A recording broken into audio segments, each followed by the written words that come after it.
not spending over $20,000. That's right. There you go. It's not a dead deal yet. Nope. It just means that I need to say, we can't do all that you described for $20,000.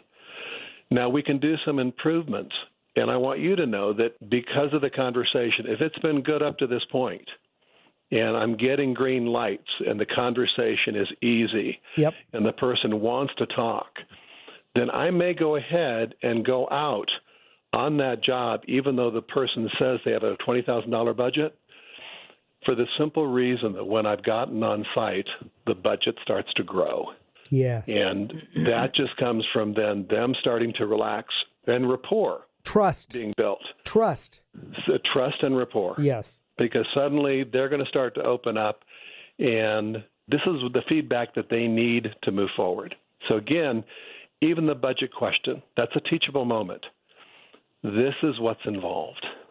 All right? Okay. The next question, what level of research have they done? We come back to home improvement shows. We come back to the internet. And I'm looking for the client that says, I've ordered my kitchen cabinets already. Oh, boy. We're ordering the windows. My brother-in-law's an electrician. And that's not my client. Nope, that's not your client. You have to know who your client is. How do you let them down when you hear that? You know what? I bring that up at the end. Can you give me about 2 more questions, and I'll get there? Okay. All right. All right, good. Because the point in this is I'm an expert. So I've done this for 25 years. Right. I've got a dedicated group of subcontractors and suppliers. So we want to work with you to design a kitchen you love, but then I want to source and install the material because I've got people who are good at what they do. Right. If there's ever a problem, they're going to fix it, and I can give you the warranty or guarantee that your previous friends, you're told, the people who referred you, that's why they told you about us. So I want to manage every element of this project. Yep. And I say this somewhat jokingly, but it took me 15 years to learn how to say no and to say to people, no, that's not in your best interest. Yeah. We do this. This is why we do it. This works.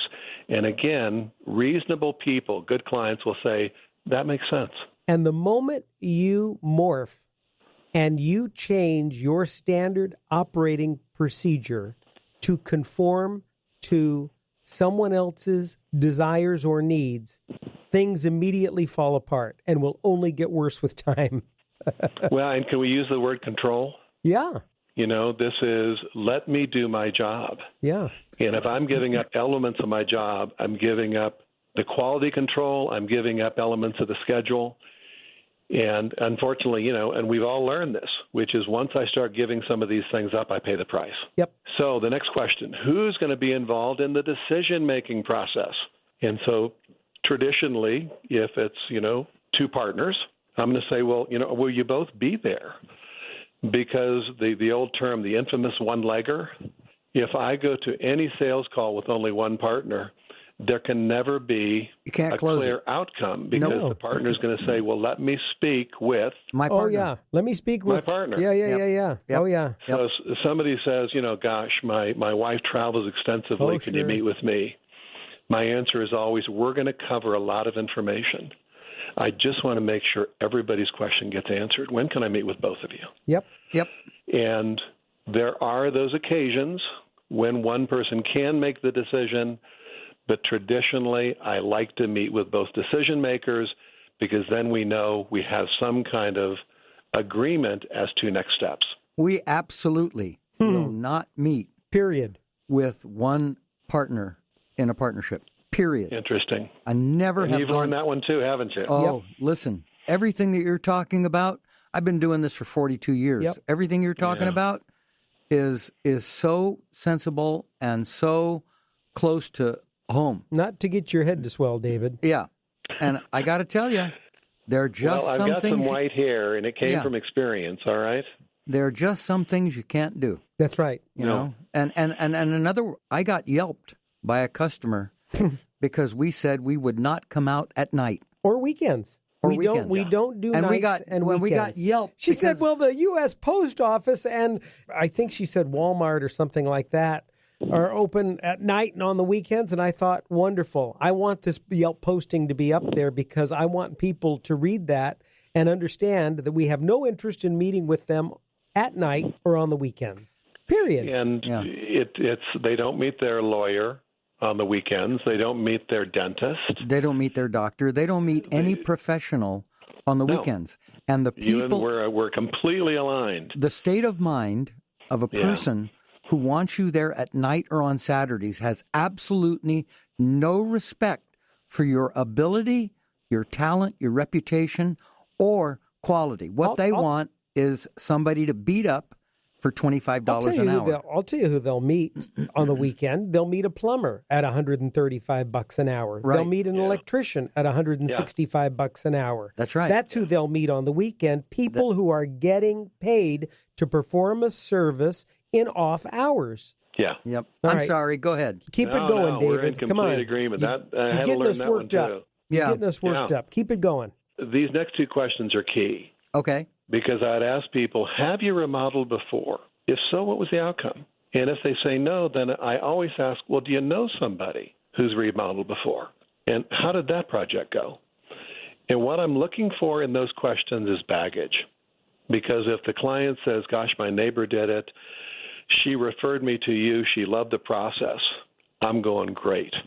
Let's go forward. Right. But if somebody says, oh, gosh, my neighbor did it, and the project came in over budget, and it came in a month later, when they share that with me, what they're telling me is what they're afraid of. So before I even get there, I know what some of those primary concerns are. Yes. So if I know that, and I decide to come on the appointment because the previous questions have gone well, then I'm going to bring a sample schedule. And I'm going to say, you've spoken with, the person who referred you, but we give all of our clients a schedule. And let me show you an example. And you're welcome to call some past clients to see how we did. In regards to a budget, we give you a fixed price, and that price will only change in two circumstances. One, unforeseen, which is if there's something that needs to be changed, you'll know, but that's because it has to be done, and we won't do it any other way. And the only other reason our price will change will be a customer-generated change in the scope of work. Correct. And you control that. If I come with those simple little examples, I'm responding to their fear, and they didn't know that they told me what those fears were. But if I ask them, how did a previous project go for either you or someone else, they'll tell me what I need to do and what I need to respond to. All right? Yes, indeed. Got it. So I've gone through those 8 questions, and here's what I've learned. Real clients, serious clients, want to talk about their job. They've got a licensed professional on the phone. They've got an experienced contractor or salesperson. They want to talk for 45 minutes. You may not be able to get them off the phone. And so I want to have that conversation. And then in the best conversations, you make a connection with the person. It's amiable. It's easy. The questions go back and forth. What's happening is you're connecting. You're almost bonding. This we go back to, connecting with somebody before you've ever gotten there. So if I have this conversation, I like to ask contractors, in fact, I'll ask you guys, have I ever done any selling in those previous 8 questions? Not Was a I bit. selling anything? Nope. No. And that's the key, which is that call had nothing to do with me. It was all about them. And I want them to put the phone down and say, gosh, that was helpful. They asked some great questions. I look forward to meeting David, because if I can make that connection on the phone call, I've already got my foot in the door. Yep. And I have the information I need to proceed. And the flip side of this, and this goes back to your question, is letting people down gently. If it's not a good fit, then I always try to say no as gracefully as possible. And it will be along the lines of, I just don't think we can give you what you're looking for. Our schedule doesn't work. We're not doing, we can't work within the budget you've given me. And I'll be as transparent as I can. But the idea is to truly say, I don't think I can give you what you're looking for, but can I recommend that you speak to the local association? There's a list of members on the local NARI chapter, on the local Remodelers Council. I'm happy to send you their contact information, send you an email link because they got a list of members, and you can see what people can do. So even if I can't assist them, and I refer them to another resource, right, then I don't burn bridges, but I also don't want to get into a job where I truly, if it doesn't feel right, there's a reason. And I'll just add one more thing. If I'm on the phone with somebody and the conversation isn't easy, it doesn't flow, there's a reason. And the simple question, and you'll both understand this, if this initial phone call isn't easy, oh boy, why would the visit to their home be any easier? And right. why would the interaction during a project be any easier? It only gets more difficult. Right. So we're talking rapport here, openness, and if any of that's missing, there's a reason. And that's my job to really, find out. And a simple example might be if I'm speaking with you about your kitchen and your answers are not very thorough and you're saying, can't you just come out here? I'll even ask in some diplomatic fashion. We're talking about a kitchen. When I deal with people, people are excited. You don't seem very excited. Can you tell me more?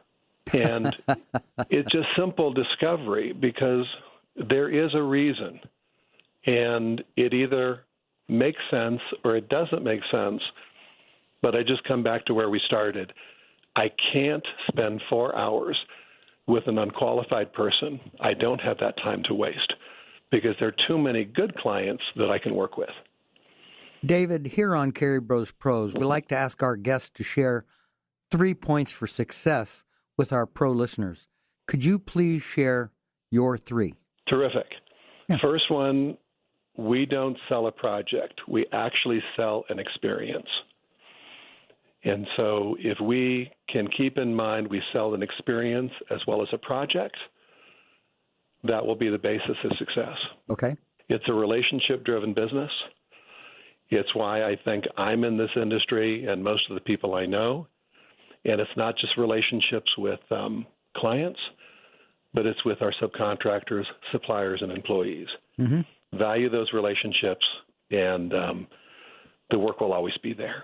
And a third one, I guess when the project's done, we oftentimes shake hands and walk away. Let me know when you need additional help. And I did it, and I've watched other contractors do it. And all I can say is, you've made the toughest sale. So make a point to circle back to clients at least every 12 months. Say hello. Send them something. They know you. They like you. They trust you. If people have not renovated the entire house, when you finish a project, they're already thinking about the next job. They may not have the budget. They may not want to start, but I'll guarantee you in the next 3 to 5 years, they'll be doing another remodeling project. All we have to do is stay in touch with people. Wonderful. Our thanks to David Lupberger. Learn more about his services by visiting his website. It is remodelforce.com. And remember, you'll find our guest information as well as additional podcasts, videos, and articles on our website at CaryBrosPros.com. Okay, everybody, hold on to your hard hats. It's time for a quick bro tip from the Cary brothers. Qualifying prospects are how not to run yourself and your team ragged. Safe to say that you're in business because you enjoy what you do and you want to make a profit in exchange for your hard work and risk. It's the American way. It goes without saying that sales is the engine that drives the train. That's your business. In order to make sales, you must have qualified leads, which come from a pool of good prospects that result from your marketing and advertising efforts. The process of converting a lead to a contract is nothing less than an art. It's all about working smart and sticking to a proven routine that works for you and your company. Remember, you don't tailor your company to fit your client's needs. You impress upon your client the attributes of your company that set you apart as craftspeople and business people, and why they should do business with you. In short, you must set boundaries for your